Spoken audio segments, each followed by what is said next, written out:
The Ramayana has been retold in countless ways across cultures. Why do you think this epic continues to resonate globally? And you're right, as soon as the beauty of the Ramayana is that it's a living tradition. It's not some ancient text of thousands of years ago that everyone has forgotten. What Tulsidas has mentioned and even Valmiki ji has mentioned. They mix Valmiki, they mix Tulsidas, maybe compound version. There's so many versions, regional versions in India. So it's nice to know the baseline. And when you go in depth into the Valmiki Ramayana, many of the conflicts that people talk about, like why did Ram do this? Why did Ram slay Vali like an assassin from the back? Why did Ram banish Sita? Hanumanji's character. So Hanumanji is often described as the symbol of devotion and strength. How can his qualities be applied in our personal spiritual journeys? Hanumanji was as powerful as Lord Ram.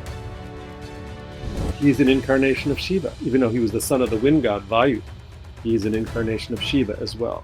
Vayu Putra, yes. Yeah. Sita ji embodies purity, strength, and resilience. How do you interpret her role in the Ramayana? True that Ram treated her poorly, or is there more of a subtler value? So I gathered a dozen very powerful women wisdom leaders, and I extracted 24 of the most compelling passages out of the Valmiki Ramayana about Sita. And then I re-recorded them with women's voices. And then we had a dozen women give commentary.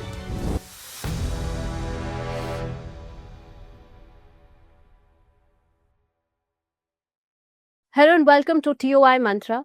I'm Bhavna Sharma. Today, we have a very special guest with us who's going to talk about Ramayana series, Lord Ram, Mata Sita, and Hanumanji. We have with us Michael Sternfeld, who is a scholar and a producer. Sir, a very warm welcome to our show. Thank you very much, Bhavna. It's a pleasure to be here talking with the Times of India. Thank you so much. And as you talk so much about Ramayana series, my first question is that what inspired your deep connection with Ramayana? Yeah, many people ask me that, especially being a Westerner speaking about the Ramayana.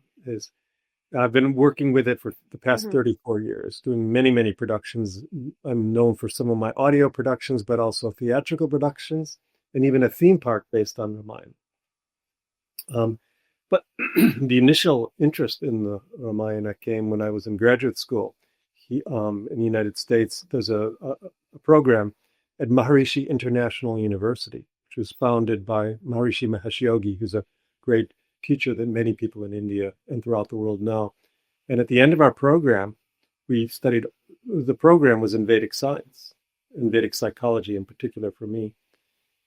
And he asked all of us in the program to encouraged us to find one branch of Vedic literature and become an expert in it. And of all the branches of Vedic literature, I've always loved the great epics. So I knew to zero in on Itihasa and particularly Ramayan. And literally, it's just something I've just decided to focus on for years.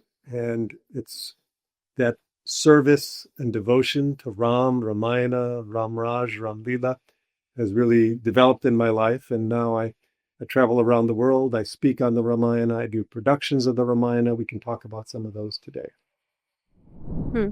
I think that's very beautiful because, many less people talk about Ramayana in such a beautiful way. But don't you think the Ramayana has been retold in countless ways across cultures? Why do you think this epic continues to resonate globally? This is a fantastic question, Bhavna, because I love to answer that question because, the original Ramayana was the Valmiki Ramayana. Now in India, most people read or listen to or chant Tulsidas Ramayana, which is in the 15th century. But the original Valmiki Ramayana is the most ancient. It's the original Vedic principle. And you're right, as soon as the beauty of the Ramayana is that it's a living tradition. It's not some ancient text from thousands of years ago that everyone has forgotten. Throughout the world, not only in India, but also throughout Southeast Asia, Thailand, Burma, Indonesia, countries that are Buddhist and Muslim, revere the Ramayana as the most sacred story. And as a matter of fact, You could 1 billion people in the world revere the Ramayana as their sacred text. Still throughout India, everyone, even if they don't know Valmiki Ramayana, still everything is Hanumanji and Mata Sita, Lord Ram. Look at the Ramanan Sagar, this video series that took over India in the late 80s and has been rebroadcast. There's a certain power and magic in the Ramayana that this ancient text is still relevant today.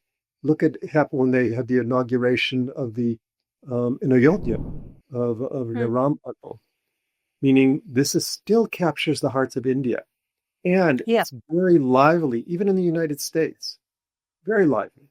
I speak all over. There's great interest in the Ramayana still today because of the power of the story.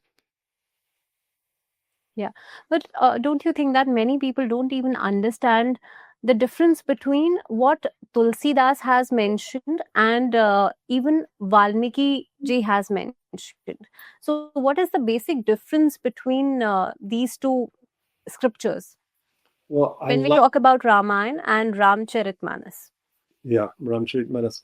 So, it's interesting. I like being a purist, meaning I think I mentioned to you earlier that when we were chatting, that I think I'm most known for a production I did about 20 years ago, which is, the Ramayana, as a matter of fact, all the Vedic literature was an oral tradition.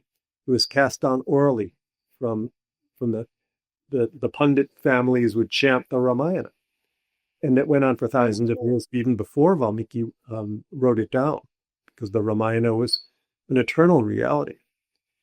And so many people don't go back to the original story. So I wanted to record the entire Valmiki Ramayana as a dramatic reading in English, because it's just was never available. It took me 7 years to do. It's 75 hours long. It's the world's longest audiobook. And that was released in 3 volumes from 1997 to 2004. And that's when I became known for working with the Ramayana, because this was a resource that was extremely valuable to hear the entire Ramayana, unabridged. Most people read short versions of the Ramayana, and it cuts out all the details. So the Valmiki Ramayana gives us a baseline, because many of the other productions and the abridgments, and even the video and television series, they elaborate. They mix Valmiki, they mix Tulsidas, maybe compound version. There's so many versions, regional versions in India. So it's nice to know the baseline. And when you go in depth into the Valmiki Ramayana, many of the conflicts that people talk about, like why did Ram do this? Why did Ram slay Vali like an assassin from the back? Why did Ram banish Sita? When you really look to the original text, it answers almost all those questions. So it's good to have a baseline of the truth, what really happened, and not the elaborations that happen in people's imaginations. And there's folk traditions. We tell stories, but that's also powerful, that the Ramayana is still lively enough that people retell it in their own language, in Thailand, in Burma, in different parts of India, in different languages. That's the power of the Ramayana, that it's a living tradition because we retell the story in our own language and our own time and our own geography. I think that's a beautiful thing. So we have understood what is Ramayana actually. I mean, in the eyes of Tulsidas ji and in the eyes of Valmiki ji. But what is the deeper spiritual message of the Ramayana beyond the story of Ram and Sita? What do you think? Okay, now you're asking very good questions. So, by the way, I didn't answer your question fully about the difference between Valmiki and Tulsidas. Is Tulsidas, who's devotional, really opens the heart. Valmiki is so comprehensive, so deep, and has so many powerful messages in there. I think the essence of it is, for one, it's the battle of good versus evil, which is something that's been going on in the world. It's still going on in the world today. The forces of Dharma and the forces of Adharma, embodied by Ravana, and the balance of power between Dharma and Adharma. But there's also an interesting theme that comes out in the Ramayana, which is this relationship between love and Dharma, between the heart and consciousness, or you could say between the heart and mind. And this alternation, there's this beautiful connection between Ram and Sita. And they're separated. Then they come together. Then they're separated. Then they come together. And this ebb and flow between the connection in love, and then Ram, who has to stand for his role as the king, creates sometimes separation. And in that process, we grow in our evolution because all of us sometimes are in conflict personally between love and dharma, between our heart and mind. And the So do Ramayana. you think that Tulsidas ji has given the actual message? I mean, obviously, we talk about so much of Valmiki Ramayana as well, but don't you think that Tulsidas ji has given us the baseline of Ramayana, as you're talking about the. I personally think that Valmiki is the baseline, but Okay. at a different time, that's the beauty of the Ramayana. It's retold. I mean, some people have thought that perhaps Tulsidas was an incarnation, a later incarnation of Valmiki. But at that time, in the 15th century, people had lost. Sanskrit had fallen away as a common language, and Ramcharitmanas was in Awadhi, which was an earlier dialect of Hindi. Yes. And at that time, people needed more devotional practice. They didn't have that comprehensive knowledge of Sanskrit and the full understanding of Vedic knowledge. So they needed a simpler version. And that's really valuable. I feel now it's a time, there's so much attention now, different video productions. And of course, you've heard in India, the big film production being developed in Bollywood on Ramayan that's coming out next year. Yes. It's huge, the biggest budget production in Bollywood history coming out next year. Forgot the director's name, but it's a mega production. So why is there this amazing interest? Because now I'm going to get into a deeper level. The Ramayana on one level is a story, but it's the story of the nature of our own internal reality. Ram lives inside of us. Sita lives inside of us. Even Ravana lives inside of us. Hanumanji lives inside of us. Meaning you've heard the term archetypes. These are fundamental, essential energies that live inside of us. And it's our job to see it on the outer level through the story. On an inner level, there's the dynamics of Ram, Sita, Hanumanji, and Ravana living inside of us. It's a dynamic internal reality. And by deepening our knowledge of the story, we deepen our knowledge of these principles that live inside of us. And we can grow to embody more qualities of Ram, the heart of Sita, of Mother Sita, the incredible devotion and intelligence and service of Hanumanji, and also the mistakes that Ravana made, because he was a great man who went off track, deluded by his own power. That happens to us as well. Now, as you mentioned Hanumanji's character, so Hanumanji is often described as the symbol of devotion and strength.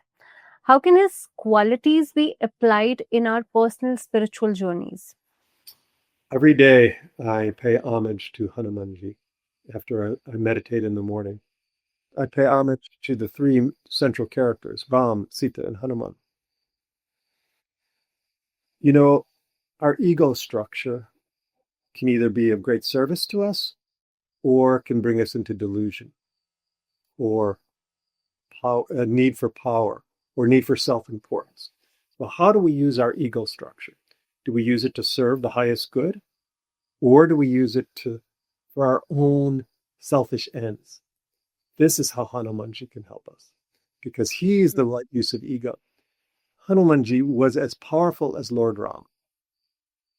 He's an incarnation of Shiva, even though he was the son of the wind god Vayu. He's an incarnation of Shiva as well. Vayu Putra, yes. Yeah. And so he's equal in power to Ram. I mean, Ram could have never won without Hanumanji's assistance. And then it goes down.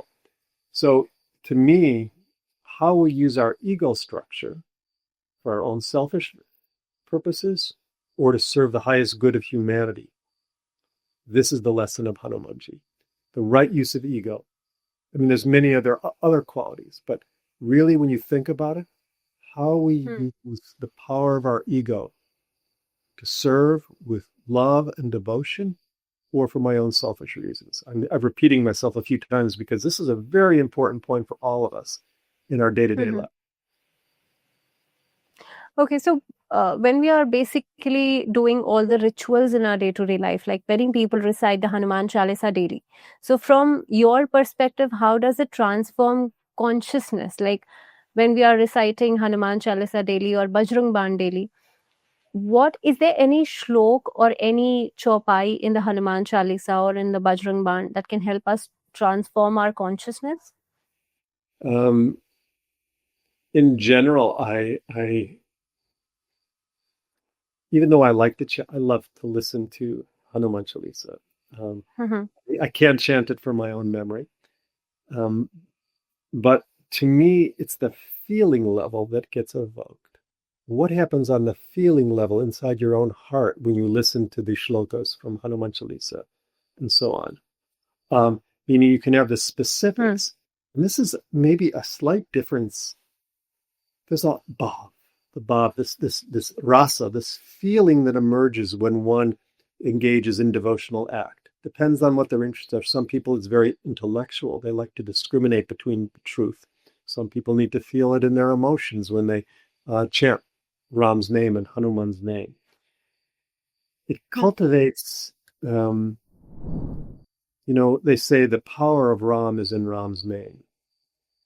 And yes. I think when you really put your attention, there's a simple phrasing. What you put your attention on grows in your life. You can put your attention on day-to-day small things, or you can put your attention on the highest. You can put your attention on this incarnation of Ram, wholeness, absolute unity, Maryada Purushottam Ram. Ram Brahma Rupa. Ram is the embodiment of totality. You can put your attention on Sita. Sita is Mother Earth, born of the earth. She was found in a furrow in the field. That's why her name is Sita. And she's the all-embracing, nourishing quality of Divine Mother in human form. Ram and Sita were avatar. Hanumanji, this embodiment of pure service and devotion to the highest good. Meaning we just put our attention on these characters. We listen to their stories. We chant their name. And it literally, what we put our attention on grows in our life. It fills us. So I hope I maybe answered your question without giving you specific shlokas. See, because we are talking about Hanumanji, and I think he is the never-ending topic, because we also know that Hanumanji is one of the Chiranjeevis whose energies are still on earth. So what do you think? Why Hanumanji is considered the bridge between the human and the divine in the Ramayana? I mean, he's always considered as the bridge between it. I know it is. It's amazing that when everyone at the end of Ramayana, when most people don't ever read Uttarakanda, which is the final book of the Ramayana, where Ram and all the citizens of Ayodhya ascended to Brahmaloka, but he asked two of his greatest devotees to stay around. One was Hanuman, and the other one was Jambavan, king of the bears. They are Chiranjeevani, that there's eternal. Jambavan. Yeah, and as it says in the Ramayana, as long as the mountains stand and the rivers flow, and Ram's name is said, that Hanuman will stay here on earth. So he is that bridge. You framed it very well, saying Hanuman is that bridge between our human reality and that reality of Ram, meaning he's the messenger. He is the ultimate messenger. As Ram's messenger, he brought Ram's signet ring to Sita on Lanka, and then brought Sita, sent back her crest jewel to give to Ram. Hanuman was always the ultimate messenger to the divine and our human value, and also the value that brings together Ram and Sita. Now, Ram and Sita are the embodiment of Purusha and Prakriti, Shiva and Shakti. the masculine and the feminine, divine masculine and feminine. And those are always being brought together inside of us. That's part about the path of our evolution. Hanuman is that bridge to bring together this absolute nature and more of the relative nature, the dynamic nature of Prakriti, which manifests everything in the universe. I'm getting a little subtle with the acknowledge, but I think many people know this relationship between Purusha and Prakriti. Hanuman is that connection. It knits together the relationship between our absolute level of life, unchanging, our jiva, our atman, and the relative field of life that manifests and does everything, which is embodied by Sita. So you are already mentioning Mata Sita. Sita Ji's embodies purity, strength, and resilience. How do you interpret her role in the Ramayana? This is something that I'm particularly interested in right now because I spent the last 2 years doing a new production on Sita. It's called Sita's Gems. I can show you the cover art here. That's sure. That's beautiful. Yeah, this was the artwork was by a Mumbai-based artist. So I'm forgetting her name. Sorry. And many people, especially women, love Ram. They love the Ramayana, but they're deeply conflicted by Ram's treatment of Sita. How could Ram make Sita go through the fire? How could Ram banish Sita? That's called Agni Pariksha, right? Yeah, Agni Pariksha. Right. Yes. And then at the end, when Sita is pregnant with her sons Kush and Lav, and Ram banishes her to the forest, to Valmiki hermitage, they can't accept. How could Ram, Maryada Purushottam Ram, treat Sita, Mata Sita, this way? So they feel conflicted. I've met so many, particularly Indian women here in the United States, but women are conflicted by this. So I wanted to go deeply into Sita and look deeply into what really happened in the Ramayana. Is it really true that Ram treated her poorly, or is there more of a subtler value? So I gathered a dozen very powerful women wisdom leaders and I extracted 24 of the most compelling passages out of the Valmiki Ramayana about Sita. And then I re-recorded them with women's voices. And then we had a dozen women give commentary on these. And what emerges, the subtitles, Unearthing the Vastness of the Divine Feminine, because when we looked at it with a closer lens, a deeper lens, we found that there's a much deeper level of truth and that Ram and Sita are inseparable. The illusion that they were separate, the illusion that Ram was treating her poorly, falls away when you look at the deeper truth. And it was released at the beginning of the year. The introduction and conclusion was by the famous environmentalist Vandana Shiva. I think everyone knows Vandana Shiva in India. And very powerful women wisdom leaders. Nina Rao, Acharya Shunya, Kavita Chinayan, Mirabai Starr, Dina Merriam, who wrote The Untold Story of Sita. Very powerful voices. And wow, to hear women speak the deeper truth about Sita. And so Sita is raised to the level of Ram. And look, at the end of the Ramayana, from now on, Ram was known as Sita Ram, meaning there's the knit together relationship. They are equal avatars. They came down as a team. I don't think of any other avatar who came in combination with his Patni, So Ram and Sita came together to purify the world of ignorance embodied by Ravan. And when you start to see this equal embodiments of the divine feminine and divine masculine, changes your whole perspective. No longer is Sita seen as weak or submissive. Sometimes she's characterized. She was the Shakti that animated the whole story. The whole story would have never happened without Sita. So that's, I think, very realistic because when we are seeing all this from this perspective, all the conflicts, vanishes like just in a minute. How you are making us understand all this. it's really true. We look on the surface level of things, and there's a lot of different. We can have arguments, political arguments, cultural arguments, but the beauty of the Ramayana is it takes us to this deeper level of unity that underlies the surface differences. Yes. And that's how we go beyond into scriptures when we read it again and again. But tell me something, that what can modern women and men learn from Sita's trials and her sense of dharma?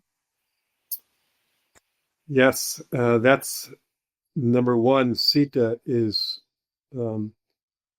never loses her dignity in the Ramayana. Ram, who's this embodiment of wholeness, goes through lots of emotions. He forgets who he is.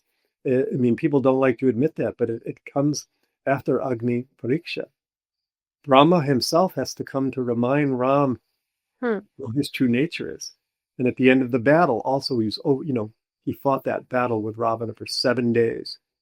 And that hardens his heart. It took him a while to recollect his own nature. It happens at the end, after he banishes Sita, where Brahma comes again to remind him, you're Purusha. You're the embodiment of Vishnu himself. How to forget your own nature. You're separated from Sita now, but in the eternal reality, Ram and Sita, the embodiment of Purusha and Prakriti, are never separated. So, but for Sita, you begin to see, instead of her, as I just mentioned, instead of her being the submissive victim, she was the Shakti that animates the entire story. She played her role equal to Ram's role. And when you see that, you start to see the subtle power of the feminine. Sometimes the masculine energy on the outside looks like it's more powerful and strong, but on the inner level, women have such agency that has such a subtle impact on the world. And every man needs to bow to that divine feminine energy, the Shakti. And that's why so many people, not just women, are honoring the Devi these days. The Devi is people, it's returning to the significance of the Devi. It seems that now so many women and men in the whole world is beginning to honor the feminine energy, the divine feminine, Devi. And by surrendering to that, you realize the subtle power of the feminine, that aspect that nourishes, animates, and creates the whole world. Meaning you need that masculine power and center and silence. You also need the dynamism of the feminine energy. We need them both right now. Women, if you've noticed, usually don't make war. So do you see Sita as a symbol of sacrifice or as a powerful spiritual force in her own right? Because as you already mentioned that Mata Sita had both the energies, either we talk about the feminine energy or the masculine energy. So how do you see Mata Sita's energy? Was she actually, a fighter? Yes, people often do think of her primary value as her sacrifice.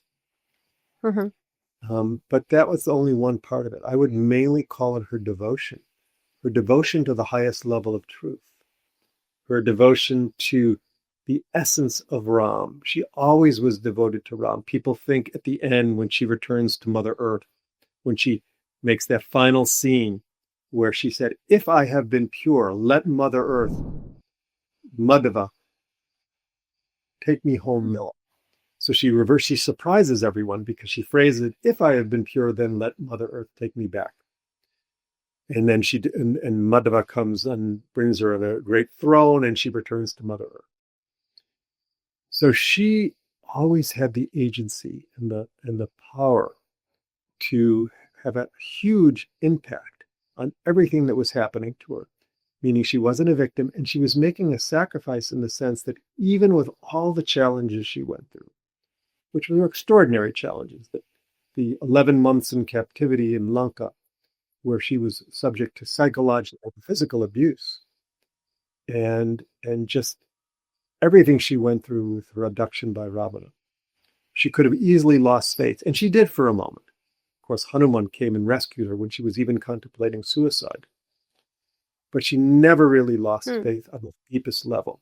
But she also teaches us a lesson because it's deeply personal. She's a God in human form, and she guides us to how we deal with our doubt, how we deal with our insecurities, how we deal with our loss of power. So, what do you think, in your experience sharing the Ramayana in the West? What aspects resonate most with international audiences? I probably should spend a little more time in India, although, as I told you, I do come to India regularly. I'll be coming in the beginning of the next year to speak at the World Ramayana Conference in Jabalpur, also the Sai Baba Centennial in Puttaparthi. And, more and more I see that there's similarity between in India, the Ramayana is second nature. Everyone knows the stories of Ram, Sita, Hanumanji. Everyone knows these stories. In the West, I have to bring out more of the principles. But we understand this principle, the battles between good and evil, this dynamic between love and dharma. Don't you think the perspective changes when we move from India to the West? I speak very similarly to both India and the West. It's a matter of, I speak the same. It's what people perceive and integrate inside themselves. In some ways, it's easier for me speaking to a Western audience, but in some ways, I feel that the Indians get it on a deeper level. But my message is the same. The message is always go beyond the surface level to the deepest level. See that these characters in the Ramayana, the embodiments of wholeness in the Ramayana, as living energies that live inside of you, that help you transform. Like I talk about Hanuman earlier in terms of the right use of ego and our ego structure. Sita, which no matter what she goes through, she stays centered in her heart. Just like Mother Earth does. Mother Earth is always nourishing and embracing to all of her children. Ram, absolute discrimination on deeper levels of dharma. The whole Ramayana is a textbook to discriminate deeper levels of dharma, because in the beginning things are simple. It gets gray areas all along the way. Ram is invincible on his discrimination of what is the right dharma in the right moment, which every human being, men in business in particular, women in business, need to discriminate. What's the right path of truth in this moment now? And that can change because of the needs of the time. It's not like you learn this principle and then you do that principle all the time. You need, in these gray areas, you need to discriminate. So you refine your discrimination, you refine your heart, and you refine your service. So it changes with time, right? It changes with time. It changes every day. I could give you principles. I said, you should live your life this way. But then you get a curveball that comes from left field. That's an American expression. You get a curveball, meaning you get new things thrown at you that you would have never expected. How do you have the resilience, clarity, intelligence, and wisdom to handle every new situation? Ramayana is a great teaching tool for that. So if there's one timeless message from Ramayana you wish the younger generation to embrace, what would it be? It's easy to be enchanted by the glitter and gold of the world, being successful with your career, earning power and prestige, having a fantastic wedding, because I know weddings are really big in India. But all that, and you might not know this, I'm speaking to the next generation, that field is always changing, meaning it doesn't last. You have to start cultivating the deeper levels of satisfaction and peace inside of yourself to really live a happy life in the long run. Meditation is a powerful technique to really anchor yourself in yourself, in the big self, and having a deep wisdom, experience and knowledge of the Vedic scriptures, like Ramayana, like Bhagavad Gita, like Upanishads, are another way to remind you of those deeper truths of life that in the long run, you might not recognize this now, and once again, I'm speaking to the next generation. In the long run, these will produce the best investment you could ever make in yourself. I think that's the wonderful answer. And we have this younger generation, I think, with us who will be watching this podcast, this episode. And I think they would learn the deeper meanings of what Ramayana was. And this ancient scripture was already, I mean, talked so much about our culture, our traditions, our values, and the baseline of it. Thank you so much, sir, for being with us. And we just had a wonderful conversation on this great Ramayana topic. Thank you so much. I really appreciate your time and having me on the show. Thank you so much.